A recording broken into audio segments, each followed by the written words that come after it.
Hey, hey, hey, Pajama Grandma, Sharon Horne-Ellstrom here with a chronic painkillers prescription. Just a little tip, trick, or strategy to help you to kill your chronic pain and take back your life. These are just things that I've learned and discovered or topics from the last 37 years I've had dealing with chronic pain and chronic illness. And today I want to talk about something I heard from my friend Stephen Larson, and I don't remember who he said he heard it from, but it's pretty profound.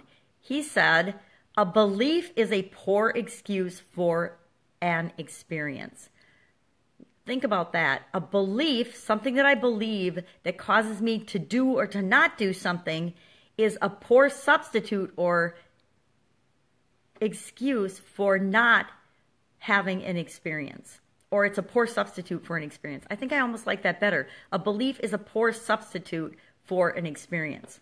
So if I believe that I'm going to hurt too much if I participate in an activity or go to an event, say a birthday party or something, and so I say no to that experience because I believe I hurt, or I believe I'm in too much pain, or I believe I might have to pay for it because I'll have too much pain. That's a really, really poor excuse for an experience. It's really a poor reason for me to miss out on that party, or for me to miss out on that play, or for me to miss out on that concert or experience or date or whatever it might be, because I'm afraid I might feel a certain way afterwards. Now, we get our beliefs because our beliefs are things that we think often. So if I've had that experience in the past, and I personally have, and you probably have if you're listening to me and we're talking about chronic pain too, but how many things do we skip or we miss out on because we're afraid of how we're going to feel afterwards?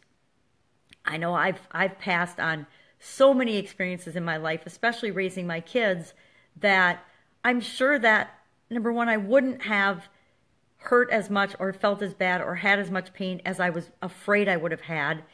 And number two, I miss those experiences with the kids. I never can reclaim that time or that chance. I will never have the chance again to have that same exact moment, that same exact experience with my children.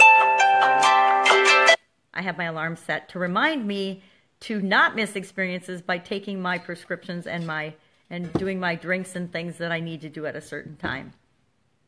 That's another tip, by the way. But what excuses or what beliefs do you have that are preventing you from experiencing things that you know you really want to do, you really want to feel, you really want to experience? Beliefs about what you can or cannot do, that's a biggie, because we can do just about anything if we believe we can. Beliefs about what experts can or cannot do for us is a pretty poor excuse for an experience. See if I can think of an example in my life from that.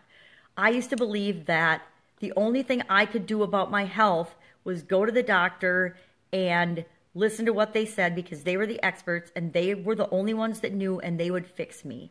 I absolutely, positively, firmly believed that with every fiber of my being. And because of that, I, for a lot of years, suffered and did not look for other resources or look for other things, or most importantly, look within myself for solutions to what I was experiencing. And it was negative experiences.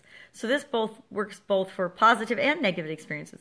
Because I didn't know better, I wasn't willing to open my mind and look for other alternatives.